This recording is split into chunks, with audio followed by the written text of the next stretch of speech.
j'espère que vous allez bien. Je reviens enfin pour une nouvelle vidéo, cette fois il s'agira d'un book haul et je vais vous présenter le livre arrivé dans ma bibliothèque pendant les mois d'octobre et novembre puisqu'on est déjà le 1er décembre. Avec cette vidéo je crois que je vais clôturer la saison des vidéos dans le grenier puisqu'il commence à faire pas mal froid. Donc je pense que pour les prochaines ce sera je ne sais pas où, ailleurs. Dans mon salon, je pense, en bas, enfin bon bref, dans un endroit un peu plus chaud, en tout cas chauffé, puisque le grenier ne l'est pas et que je commence à avoir bien froid. Alors vous allez le voir, ces 2 mois j'ai été quand même très raisonnable. J'ai une dizaine de livres à vous présenter, mais la plupart ont été des cadeaux, puisque j'ai fêté mes 30 ans au mois d'octobre. J'ai également eu des livres chez France Loisirs, puisque j'avais un chèque de parrainage de 50 €, donc j'ai pu faire des choix de livres gratuits chez France Loisirs. J'ai trouvé des livres dans la boîte à livres, bref, au final, j'ai pas acheté grand chose. Je pense même que je n'ai acheté qu'un livre, si je dis pas de bêtises. On va voir ça tout de suite. J'ai reçu de la part des éditions Casterman un album d'une petite collection que je ne connaissais pas. Ça s'appelle Petite Elliot, la fête foraine, donc la collection c'est Petite Elliot. Et cette fois, il va donc à la fête foraine, a priori. Et c'est de Mike Curato. Alors j'adore les albums jeunesse, j'en ai de plus en plus. Au boulot, j'ai l'occasion d'en lire énormément. On accueille des classes et on lit pas mal d'albums. Les enfants adorent et nous adultes, on adore aussi. Ça c'est une petite collection que j'avais jamais vu passer, pourquoi pas. Le dessin a pas l'air trop mal, bon en tout cas ça me déplaît pas. C'est pas waouh mais ça me déplaît pas, donc pourquoi pas. Je vous en parlerai un de ces jours. De la part des éditions Lynx, j'ai reçu par surprise, c'était pas du tout prévu, Memory de Christine Ferré-Fleury. On va suivre une jeune fille, je pense, qui est la narratrice principale, c'est écrit à la première personne du singulier, qui s'appelle Mem, M-E-M. Voilà, c'est ce que nous dit la 4e de couverture. Ça a l'air de se passer dans un monde dévasté, dans un monde qui est quand même très sombre, puisqu'a priori elle est comme emprisonnée entre 2 hommes très sombre et très inquiétant et très dominateur, son frère Sam et l'inquiétant Joris. On nous dit qu'elle vit la peur au ventre, qu'elle a peur d'être frappée, ça a l'air super gai, mais qu'en tout cas tout va changer le jour où le refuge du trio est attaqué par on ne sait qui. En tout cas, elle se retrouve libre après cette attaque et elle s'en va dans le vaste monde sans un regard en arrière et on n'en sait pas plus. L'illustration est absolument magnifique, j'avais repéré ce livre juste pour l'illustration, je savais pas du tout de quoi ça parlait. Bon là je sais pas bien plus de quoi ça parle, mais bref, si le texte intérieur est aussi beau que l'illustration de couverture, ça promet d'être plutôt sympa. Si vous l'avez lu, n'hésitez pas à me dire ce que vous en avez pensé. J'ai donc reçu, grâce à la box Exploratologie du mois de novembre, California Dream de Ismet Prsik, je ne sais toujours pas le dire, aux éditions 10-18. Il s'agit d'un premier roman autobiographique de la part de Ismet je sais pas quoi, qui est bosniaque et qui a fui la guerre en Bosnie pour venir se réfugier aux États-Unis, en Amérique, et il va donc nous raconter les difficultés qu'il va rencontrer dans cet exil et le fait qu'il soit déchiré entre ces 2 nationalités, les 2 parts de lui, d'un côté son côté bosniaque justement et de l'autre sa nationalité américaine. En octobre c'était donc mon anniversaire, j'ai eu le droit à quelques petits cadeaux, de jolies lettres, des petits goodies, un beau carnet, des stickers, merci fan, merci, je ne sais plus qui, je suis désolée, j'ai reçu quelques petites choses et vraiment merci, ça m'a fait très plaisir. J'ai notamment reçu un cadeau d'une amie qui vit toujours à Lyon, mon premier Gilles Le Gardinier, c'est Demain j'arrête aux éditions Pocket. Je n'ai encore jamais lu Gilles Le Gardinier, mais a priori ce sont des romans feel good qui font du bien, qui ont énormément de succès en médiathèque, sur les blogs, sur internet, donc je suis assez curieuse de lire ça. En fait je sais même pas trop de quoi parlent les romans de Gilles Le Gardinier, je sais juste que ça fait du bien en morale. Là, on va suivre apparemment la rencontre et la relation de Julie et de Rick, et si je comprends bien, Julie va s'intéresser à Rick parce que c'est son nouveau voisin, et si elle s'intéresse à lui c'est parce qu'il a un nom rigolo, et a priori tout le reste va fonctionner, son charme, son regard et tout ce qu'il semble cacher. Alors j'espère que c'est pas trop niais comme la chiclite, que c'est juste un roman qui fait du bien sans tomber dans la mièvrerie. Bref, je sais pas trop ce que je vais trouver là-dedans, mais je suis très curieuse de le découvrir. Je pense que vous êtes nombreux à avoir déjà lu Gilles Le Gardinier, donc n'hésitez pas à me dire ce que vous en avez pensé en commentaire. Une amie est également venue me rendre visite au début du mois de novembre, et elle m'a amené L'Irlande, un art de vivre, qui est un livre qui date un petit peu, mais qui possède de très jolies illustrations sur les demeures, sur la vie en Irlande. Donc on voit que les photos, que le livre en lui-même est un petit peu daté, mais bon, ça parle de l'Irlande, c'est toujours joli à regarder, ça fait toujours plaisir. Voilà, un livre de plus autour de l'Irlande dans ma bibliothèque. Et j'ai oublié de vous dire que c'était chez Flammarion et écrit par Walter Pfeiffer. Autre cadeau absolument adorable, cette fois de la part de Nathalie, qui m'a envoyé 2 livres de René Barjavel, auteur que j'aime beaucoup et pour lequel je fais la collection de tous ses livres. Donc en fait ce sont 2 titres que je possède déjà et que j'ai déjà lus, en tout cas pour l'Enchanteur, mais je n'avais pas ces éditions là.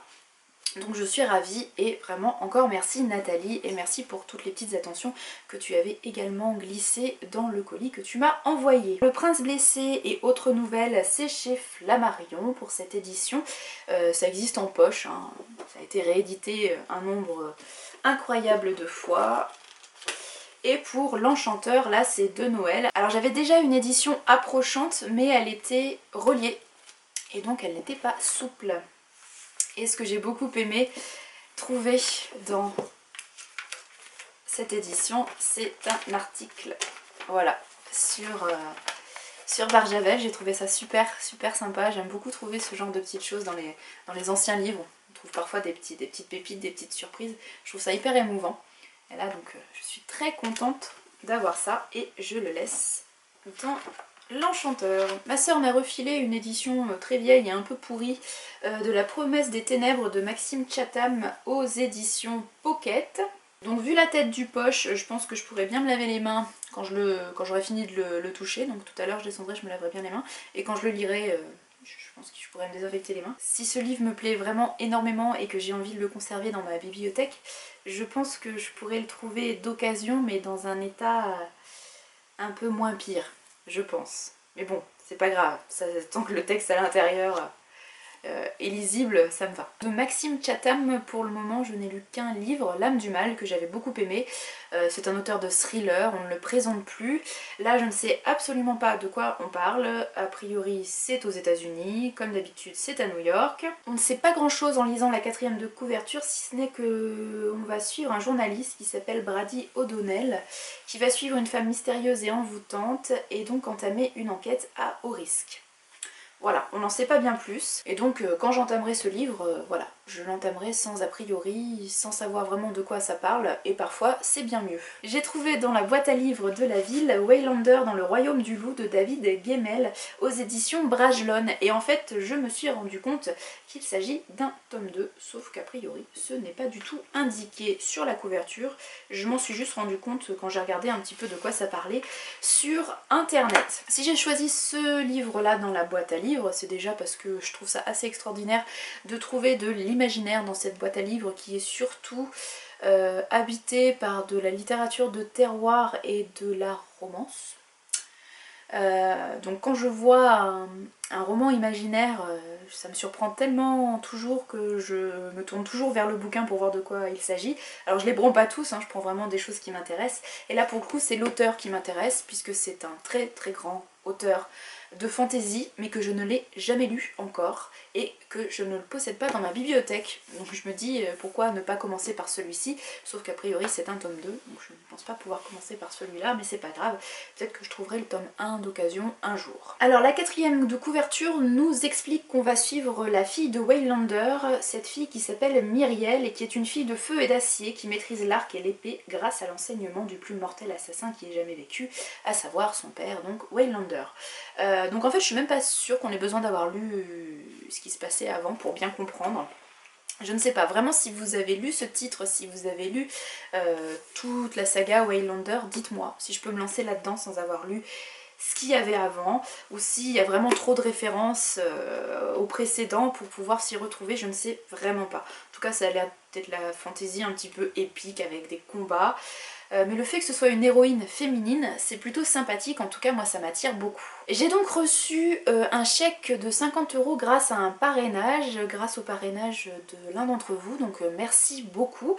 Et grâce à ces 50 €, je suis allée faire quelques courses chez France Loisirs et j'ai pris quelques titres. Je me suis donc fait plaisir avec Piégé de Christy Sobesti. Alors a priori c'est pas du tout le genre de lecture que j'aime habituellement puisque c'est de la romance victorienne. Ça se déroule à Londres en 1853 entre un riche héritier et une jeune fille qui est aveugle, je crois, si je ne dis pas de bêtises. Donc franchement pas le genre d'histoire qui me fait vibrer habituellement, mais j'aime bien quand même en lire de temps en temps, notamment à certaines périodes de l'année, à Noël et en été.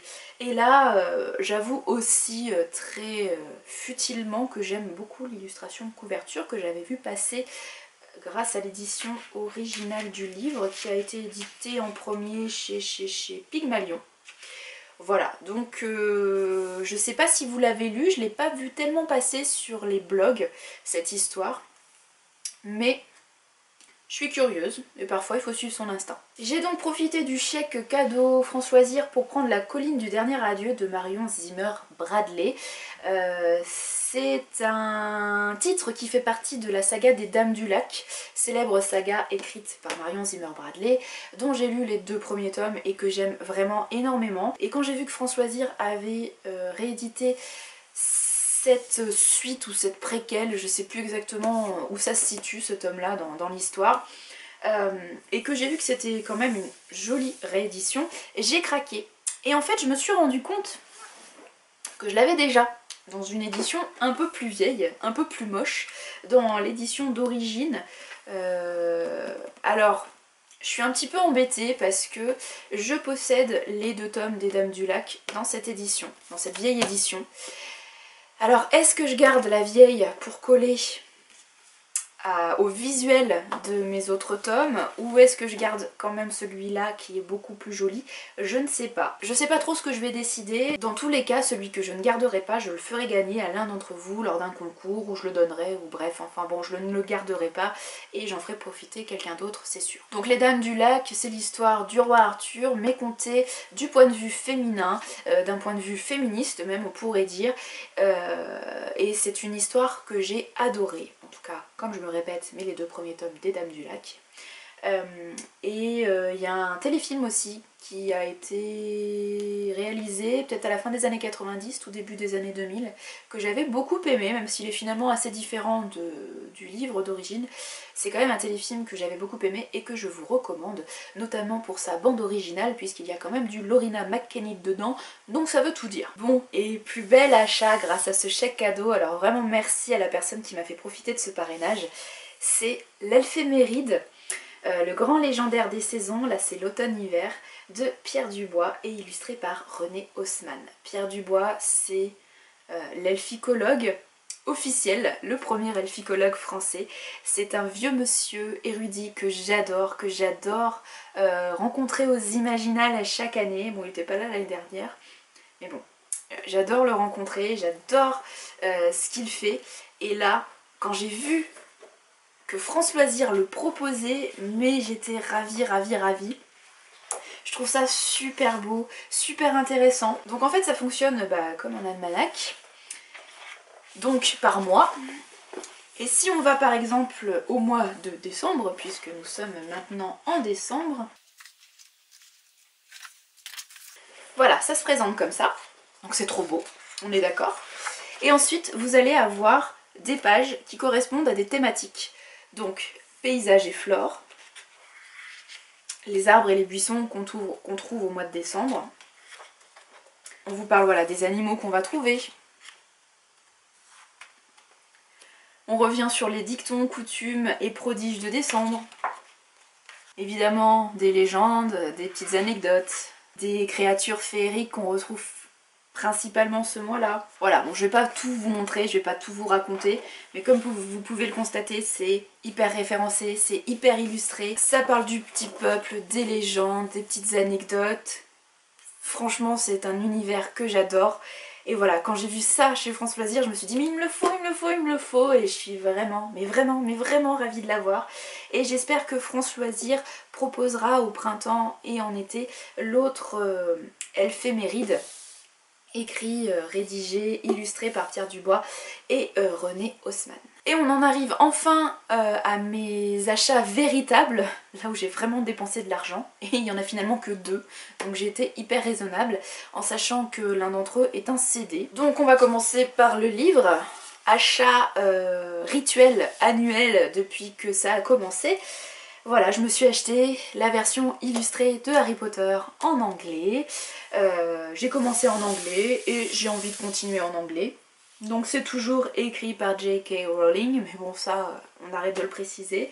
C'est toujours illustré par Jim Kay et c'est toujours chez Bloomsbury, en tout cas pour cette édition anglaise. Donc c'est toujours magnifiquement illustré. Même sur les pages où il n'y a pas d'illustration, en fait il y a un effet derrière en arrière-plan sur la page. Donc ça reste quand même toujours magnifique. Les en-têtes de chapitres sont toujours hyper stylisées. Voilà, bon là encore je vais pas tout vous montrer, hein, vous pouvez aller le feuilleter. Mais c'est trop beau quoi. J'adore cette collection et j'ai hâte d'avoir le tome suivant et tous les tomes. Voilà, c'est trop beau. Et en plus je pense que le 3e tome c'est vraiment un de mes préférés. J'adore ce qui se passe avec Sirius, avec tous les maraudeurs à l'époque voilà, des parents de Harry. Donc je suis ravie. Et là, hier, j'ai enfin reçu le coffret de l'édition limitée de Esperluette de Julien Doré. Parce que je l'ai précommandé il y a quasiment un mois et il est sorti vendredi dernier. Mais je ne sais pas ce qui s'est passé dans ma commande, mais j'ai cru que j'allais jamais le recevoir. Donc ça vaut le coup de précommander. Dans ce coffret on retrouve un petit livre qui reprend les tweets les plus savoureux de Julien Doré avec ses fans, en tout cas ses détracteurs pour la plupart du temps. 2 CD, donc on retrouve à nouveau l'album Esperluette que je possède déjà, mais bon c'est pas grave. Mais surtout l'album live de la tournée qui vient de se dérouler et qui est bientôt terminée. Dernière date là au mois de décembre. J'ai participé. J'ai vu 2 concerts dans cette tournée, un à Clermont, un à Lyon. Et j'ai vraiment bien aimé les chansons en live. Donc si j'ai acheté cette version limitée, c'était vraiment pour les chansons en live. Et en fait je ne l'ai pas encore écouté puisque j'ai reçu ça hier. Je suis rentrée à 19h30 hier soir et j'ai pas eu le temps de l'écouter encore. Donc j'ai hâte de le faire une fois que j'aurai terminé de tourner cette vidéo. Et puis vous avez également un petit livret avec des petites photos inédites. Voilà pour le petit coffret de Esperluette en édition limitée. Voilà pour mes acquisitions du mois d'octobre et de novembre. Au mois de décembre, je ne sais pas si j'en aurai beaucoup. Il se peut que oui, pas forcément parce que c'est Noël, mais parce que j'ai envie de m'acheter plein de livres en ce moment. Et j'ai déjà commencé puisque j'ai passé une commande de 2 albums, de 2 très beaux albums aux éditions courtes et longues. J'espère que je vais les recevoir bientôt. 2 albums illustrés par Isabelle Simler. Je vous en avais déjà parlé il y a quelques années maintenant, des éditions courtes et longues et de Isabelle Simler en particulier, notamment avec l'album L'heure bleue, que je trouve magnifique. Je vous invite à aller voir la vidéo, je mettrai un petit machin là, vous pourrez cliquer, vous aurez le lien direct. Et donc là cette fois j'ai pris son album Do Rêver qui vient de sortir, qui est mais beau, et je l'ai vu au boulot en fait, on l'a acheté pour le boulot et quand je l'ai vu je me suis dit oh là là, il faut que je l'achète moi aussi. Donc je me suis fait plaisir, je l'ai pris. Et en même temps dans cette commande j'ai aussi pris un des anciens d'Isabelle Simler qui est consacré au musée des Confluences, aux Confluences à Lyon. Et j'ai vu quelques illustrations et je le trouve aussi magnifique. De toute façon j'adore le coup de crayon d'Isabelle Simler. Donc j'avais trop envie de me faire plaisir, j'ai pris ces 2 là aux éditions courtes et longues et je vous en parlerai plus dans le book haul, soit de la fin du mois de décembre, soit à la fin du mois de janvier. J'ai aussi envie d'acheter d'autres albums en ce moment, on en a plein qui sont arrivés au boulot et je les trouve tous tellement beaux, enfin non pas tous, il y en a que je déteste, mais il y en a quand même beaucoup que je trouve très beaux, notamment aux éditions Memo et par l'illustratrice Anne Kozak, je sais plus quoi. Alors là c'est pas du tout le même style, c'est beaucoup plus épuré, mais c'est super beau. J'essaierai de vous mettre un ou deux exemples là sur le côté, je pense que j'aurai la place. Et je vais essayer d'en commander un ou deux parce que je les trouve magnifiques. Généralement c'est sur les cycles de la nature. C'est très nature, animaux, faune, flore. C'est super beau, c'est pour les petits, mais c'est d'une douceur, c'est... Oh là là, j'adore. Vraiment, j'ai envie d'en commander et voilà, je pense que je vous les montrerai, je vais en prendre un ou deux au moins. C'est super beau. En tout cas, les éditions Mémo, j'aime vraiment beaucoup ce qu'elles font. La plupart du temps, il y a quelques exceptions, hein. Comme pour les éditions courtes et longues, a priori, j'aime vraiment beaucoup ce qu'ils font, à part une ou deux exceptions. Mais voilà, ce sont vraiment deux maisons d'édition que j'aime beaucoup. Et je pense que je vais continuer à me faire plaisir du côté des albums puisque j'ai envie de commander chez Sipango. Je vous en ai parlé il n'y a pas très longtemps, j'ai fait une vidéo consacrée aux éditions Sipango, j'espère que vous l'avez vu, en tout cas c'est une maison d'édition magnifique si vous aimez les albums et j'ai envie de me faire plaisir chez eux. En ce moment je lis beaucoup de graphiques. J'ai du mal à me concentrer sur des romans, ça fait un mois que je suis sur un gros pavé qui est intéressant, j'aime beaucoup ce que je lis mais c'est hyper dense et j'ai du mal à me plonger dedans. Voilà, donc j'ai lu 600 et quelques pages, il me reste encore 300 avant de le terminer, j'aimerais bien le terminer vite pour passer à autre chose, mais j'ai quasiment pas lu pendant ce mois de novembre pour diverses raisons, j'avais pas la tête à ça et donc c'est pour ça que je vous ai pas fait de vidéo update lecture depuis longtemps parce que en fait j'ai pas lu assez pour vous faire une vidéo, mais j'espère que ce mois de décembre avec ce côté cocooning, j'espère que ça me relancera un petit peu dans mon envie de lire. Voilà, j'espère que je finirai ce gros roman rapidement et que j'en lirai d'autres, beaucoup plus d'autres ensuite. Je vais essayer de lire des choses beaucoup plus légères au mois de décembre, des romances, des trucs un peu niais mais qui me videront un petit peu la tête. En tout cas ça sera peut-être plus facile. Et là en ce moment pour me vider la tête, j'ai envie de lire des graphiques, donc je lis beaucoup de BD, je lis énormément d'albums pour les petits, pour le boulot mais aussi pour moi. Je lis aussi des documentaires entre guillemets, là j'ai lu un livre sur les 100 plus célèbres tueurs en série. Un peu glauque mais assez intéressant. Bref, voilà, je lis pas mal de choses mais pas de romans et donc pas grand chose à vous raconter en vidéo update lecture. Bref, j'arrête là, j'espère que ça vous aura plu. Je vous dis à très bientôt pour une vidéo update lecture, j'espère. Dans tous les cas, d'ici là, je vous souhaite de très belles lectures. Salut, à bientôt!